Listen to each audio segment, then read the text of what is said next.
Pero guys, kahit mainit, alam nyo ba, itong Bohol pa rin ang pinakamalamig na probinsya dito sa Pilipinas. Alam nyo ba kung bakit? Kasi imagine, if mainit dito sa Bohol, yung mga chocolate hills na yan, tunaw na yan.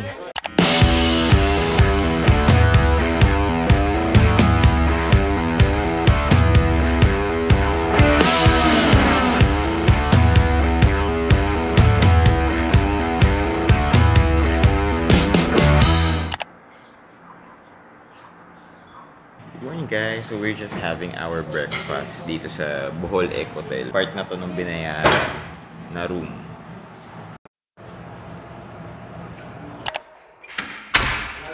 So ayun guys, we're now checking out dito sa Bohol Ecotel. Tambay na lang kami sa lobby habang iniintay yung aming service papunta sa countryside tour. Bale, yung countryside tour pala na nabuko ay nakita ko lang siya dun sa mga Facebook group ng mga nag-o-offer ng mga DIY tours dito sa Bohol. So, jumoin lang ako dun sa group. And then, yun, nakita ko naman may mga nagpo-post kung gusto nyo raw mag-rent ng sasakyan na pupuntahan yung mga destinations dito sa Bohol. Ilalagay ko na lang sa description box sa baba yung link papunta dun sa Facebook page nila. It is Thor Travel and Tour. We're just waiting for them. 8 o'clock kami susunduin para dun sa countryside tour. Our service is here. So ito guys, nakasakay na tayo ngayon sa ating tour service. At ang ating tour guide for today ay ito, si Kuya Jim. Ayan. From here daw sa Tagbilaran, around 1 hour pa yung biyahe papunta dun sa first stop natin. Bale, ang kasama dun sa tour pala natin for today is Chocolate Hills, tapos yung Tarsier daw, Man-Made Forest, tapos Lubok Rivers. Bale, sa Lubok River na kami magla-lunch. And then from Lubok River, Baclayon Church. Ayun. Tapos last na yun, no? Blood compact. Ayun, may blood compact pa pala. Pero nag-ask din ako kay Kuya kung pwede nating daanan yung sa Albuquerque. Ano? Albuquerque po. Albuquerque. So yun, nandun kasi nabibili yung mga asinte buok and interested tayong bumili doon. From there, ihahatid na tayo dun sa next nating hotel na nasa Panglauna. That is today's activity.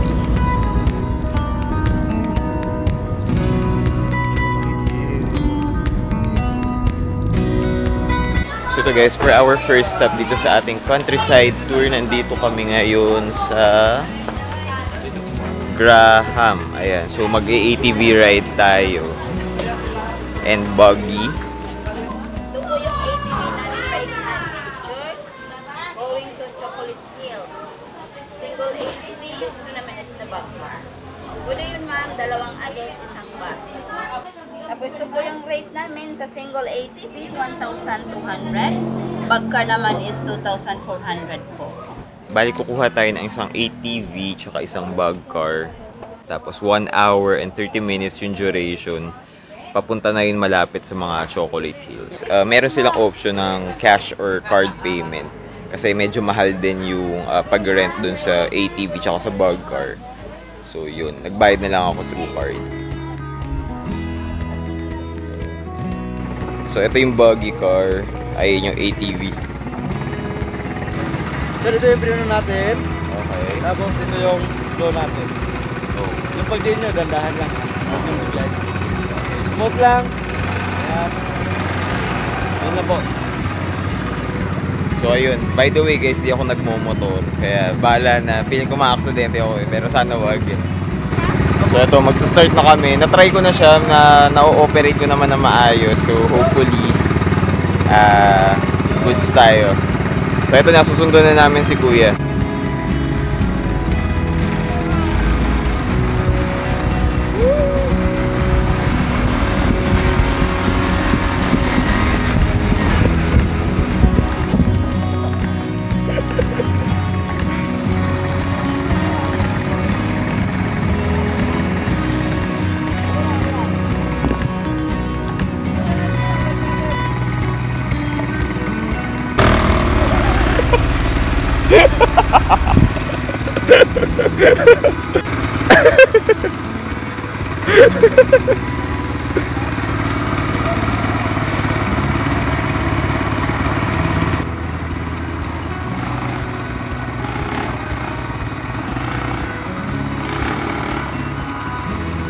So guys, kung hindi pala kayo sanay mag-drive ng ATV or itong bug car, iga-guide naman kayo ni Kuya. So may kasabay kasi kaming instructor na nagda-drive dito.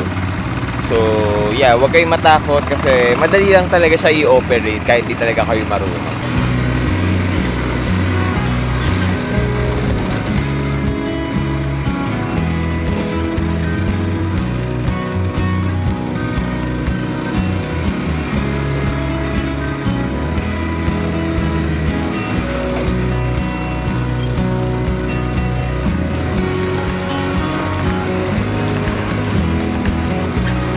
So guys, mamaya na lang ulit ako mag-video kasi sobrang maalog na to. So, alright, balik tayo mamaya.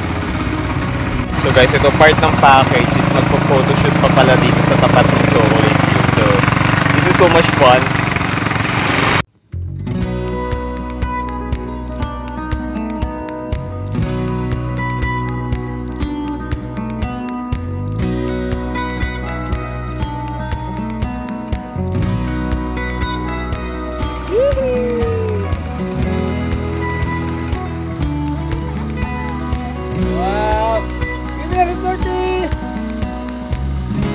So ito guys, dumating na kami dito sa paanan ng Chocolate Hill. Isa sa mga Chocolate Hill dito sa Bohol.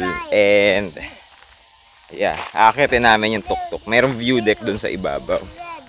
Chill lang muna tayo guys dito sa Kubo kasi sobrang init na ngayon. Oras ay 9:53 AM. Yun yung mga Chocolate Hill. Ayan, Chocolate Hills. Bali guys, itong ATV ride, optional lang siya sa countryside tour kung magpupuha kayo. Pero medyo expensive siya actually, pero I think it's worth it naman. Masaya siya na add-on dun sa usual na countryside tour.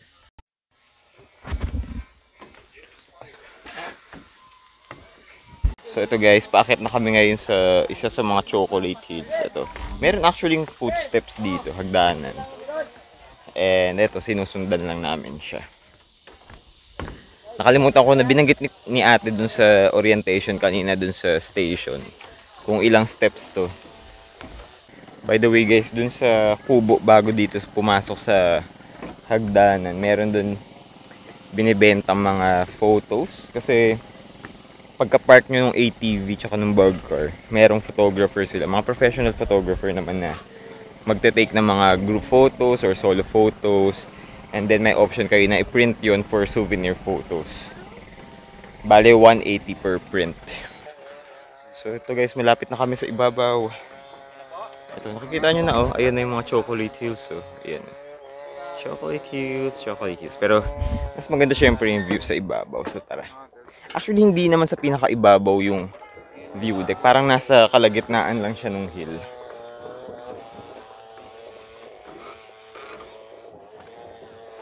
And actually made from light materials. Itong mga footsteps dito.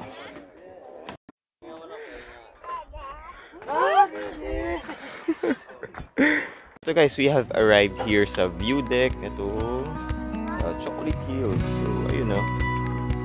Sa likod ko, nandiyan yung mga Chocolate Hills. 200 plus steps yung nakit namin mula sa baba. Galing dun sa mga ATV. Ayan, dun nakapark yung mga ATV. Ayan.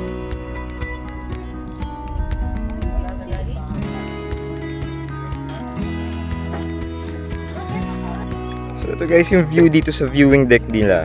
So ayun yung mga Chocolate Hills. As you can see. Toinks, toinks, toinks. Ayun guys yung ATV ride. Andun kami nakapark.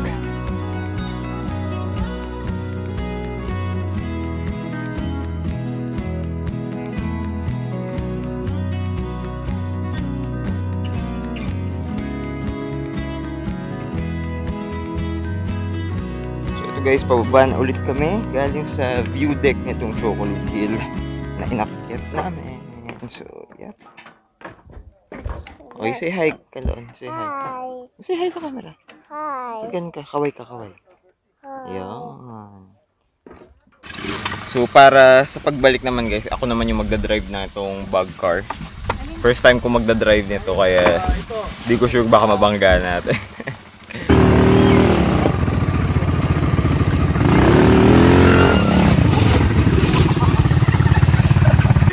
So ayun guys, failed attempt. Dito na lang ako sa ATV. Baka ako ano lumundag yung bug car kaya dito na lang tayo sa ATV. So yun guys, tapos na yung aming ATV ride. Grabe. Init tsaka maalikabok pero it's fun naman kaya okay lang. So yeah. After here, hindi ko na alam kung saan tayo next. I think sa Tarsier na yata. So tara, let's go. So ayun guys, tapos na ang ating ATV ride dito sa Bohol Chocolate Hills. Saya siya kaya lang maalikabok tsaka mainit. Pero I think it's worth it naman. It's so much fun. Nag-enjoy din si Kanlaon. Kanlaon, did you enjoy? You enjoy? Wow. Next stop natin guys, yung public view deck ng Chocolate Hills. Pagka-akyat kayo sa may pinakatuktok, makikita nyo po 360. Ang lahat na kabuuan ng Chocolate Hills po ay nasa 1,776 po lang. Wow. So ito guys, we have just arrived ngayon dito sa public view deck nitong Chocolate Hills. So yun, nakakit tayo sa ibabaw para makita yung 360 view ng mga Chocolate Hills. Time check guys, it's 11:04 AM and ito yung sitwasyon ngayon dito sa view deck ng Chocolate Hills. Ito yung reality nito, daming turistang umaakyat sa taas. Bilang isa itong Chocolate Hills sa mga pinaka-promoted tourist destination sa Pilipinas. So may stair steps lang ulit dito na aakyatin hanggang doon sa tuktok. So guys, to think na it is Thursday ngayon, ang dami pa rin turista pala na bumibisita dito sa Chocolate Hills. So we're now here sa 360 view deck nitong Chocolate Hills. Dito yan sa Bohol, specifically sa bayan ng Carmen. So just look at this view. Ayan, puro Chocolate Hills everywhere. At ang init. Pero guys, kahit mainit, alam nyo ba, itong Bohol pa rin ang pinakamalamig na probinsya dito sa Pilipinas. Alam nyo ba kung bakit?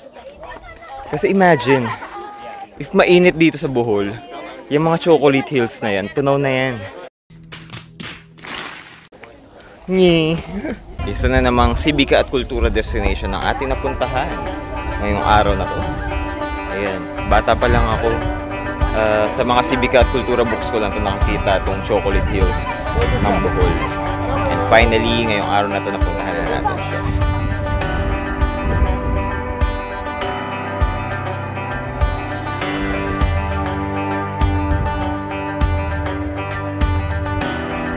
I just don't have a 200 peso bill right now, pero itong Chocolate Hills na to, you will see it's sa likod ng 200 peso bill ng Pilipinas together with the Tarsier. So mamaya makikita naman natin yung Tarsier.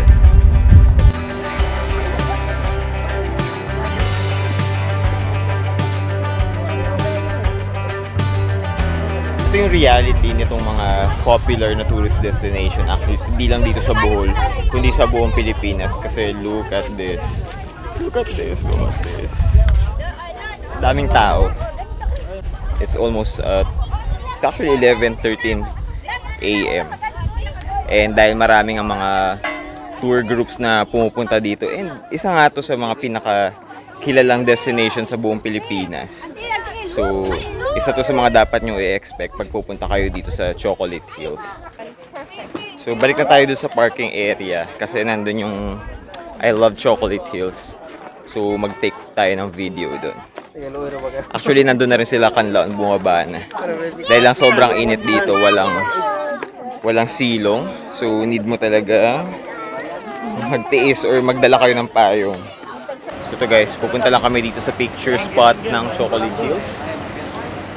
Yeah, yan yung mga laging pinipicture ng mga turista dito sa Chocolate Hills. Again guys, itong Chocolate Hills, madali lang siyang puntahan kung may sasakyan ka. Pero kung wala, ewan ko, tingin ko meron namang ano siya, public commute, siguro jeep papunta dito sa Carmen. And then I think madadaanan naman ito. pwede nyo lang sabihin. Actually, pwede rin pala kayo mag-hire ng mga tricycle tsaka yung mga tuk-tuk.